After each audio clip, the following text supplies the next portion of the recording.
The year is 1932. World War I is over, but tensions are still high.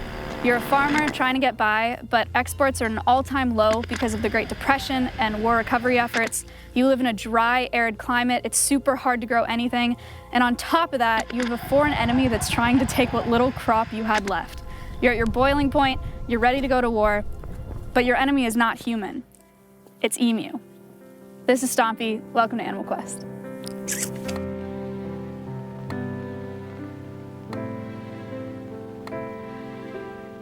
That story might sound crazy, but it is true. Australia went to war with emus. After World War I, veterans were given a bunch of land, and emus were an agricultural pest at the time. They did have a Minister of Agriculture, but for whatever reason, they went to the Minister of Defense and were allowed to try to cull emu populations. But they were using machine guns. They were super ineffective. They used a ton of ammunition to the point where they were killing so few birds and wasting so many resources that the war was recalled. So essentially, they lost a war to emus. Those were wild emus. This is clearly not a wild emu. Stompy is an educational ambassador. He came from a zoo in California. It was incubated because Stompy's mom did not sit on his egg and was imprinted on humans immediately because humans were the first thing that he saw when he hatched out. So he was shipped to Alveus and is now an ambassador for the exotic meat trade. So you can see Stompy's very interested in shiny things like my rings and my phone case. When Stompy was a baby, he ate, actually it was this ring. Yeah, that one. He ate this and he had to get 2 endoscopies when he was a baby to get those removed. They really like shiny things. The theory is that they're attracted to novel water sources as chicks. It's just a theory. I don't know why he likes them. Maybe he just thinks they're pretty, but Stompy is very into shiny things. Also, it's hard for me to call Stompy a he because I thought Stompy was female for the first year of his life. He was born on Valentine's Day, and it was a 50-50 guess when he was a chick, and we guessed female. So for a whole year, I was calling Stompy she. And then at maybe about 11 months of age, he started vocalizing. And emus have 2 very distinct vocalizations between males and females. The females do this crazy drumming sound, and the males do a deep growling sound. And we learned that Stompy was male when he started growling.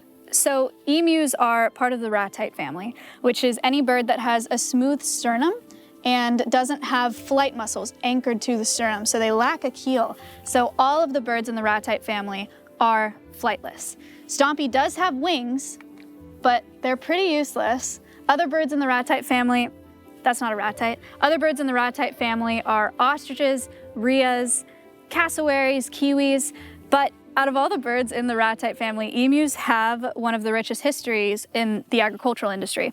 So both for the farming of their meat and for the creation of human products. So Emu Oil became super popular in 2007 because of an infomercial that advertised it as a cure-all. Emu Oil was thought to treat rheumatoid problems, eczema, arthritis, inflammation, wounds, scars, sun damage. It was also thought to be good for hair and nail growth, for moisturizers, for bug repellent, for anti-aging products, for weight loss, and for lowering cholesterol, and a bunch more stuff. People just thought it was it. Emu oil is a byproduct of emu meat, so it was extracted from the subcutaneous back fat or abdominal area from emus, and that became super popular alongside the climb of emu meat. In the 1990s, emu meat was really popular as an alternative to red meat because it was a lot leaner, but by 2015, the demand for it had declined by 72% because they were competing with the beef industry and the poultry industry. Emu farmers did not have the infrastructure to keep up with that kind of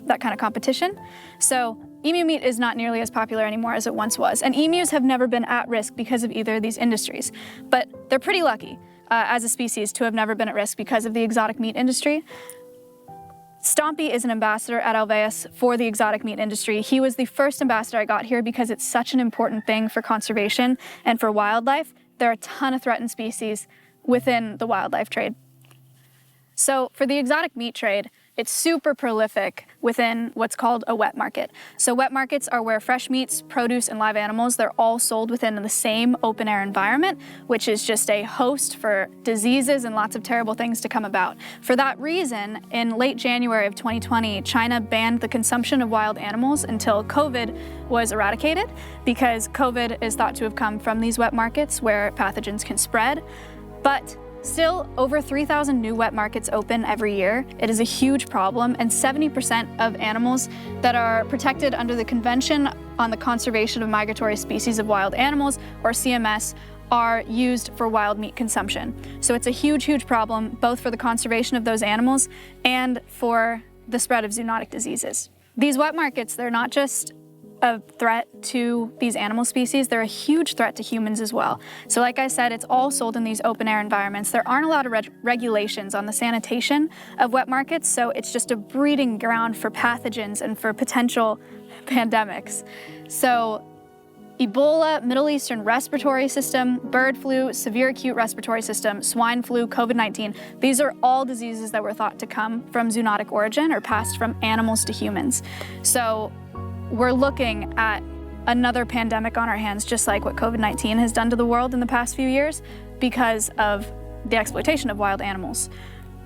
On top of that risk, it's a terrible place for these animals to be. A lot of them are live in these markets. The transport system is usually pretty awful. A lot of them don't make it in transport. They're obviously not in ethical conditions either.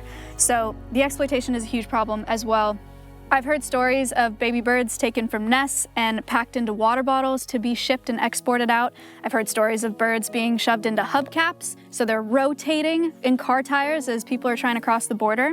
We originally had a ball python come to Alveus that didn't make it because the start of his life was being imported into the US from Africa, where he was taken as a baby from the wild and shoved into PVC pipe and transported via cargo and was confiscated at LAX.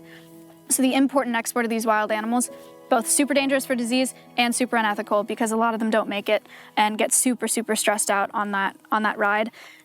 It's a huge threat to biodiversity. It's a huge threat to these species. It's not just the exotic meat trade, it's also the fashion industry, it's the cosmetic industry. Animal products are used all over the world, and a lot of people don't know where those products are coming from, which is a huge problem. So one of these problems that the wildlife trade brings is that a lot of people contribute to it without even knowing. So what can you do for this industry is know where your products come from. This is for what you eat as well. If you're buying traceable meats and you know where your products are coming from, then you know that you're not contributing to a terrible industry for these animals. Another one is to avoid exotic furs, exotic jewelries, exotic trophies, because those are usually not traceable, because if you knew where they came from, you probably would not want them.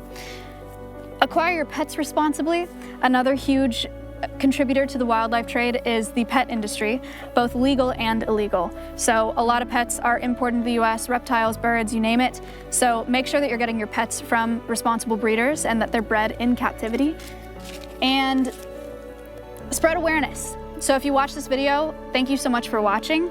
It's really, really important that we talk about these things and that people know about it, because I think if people knew what terrible things were happening, they wouldn't want to contribute. A lot of the problem is just that they don't know that they're doing it. So go talk about it. Really appreciate you guys watching. Subscribe to the channel for videos at the end of every month, and you'll learn more about all the animals that we have at Alveus. This is just the first one. See you on the next one.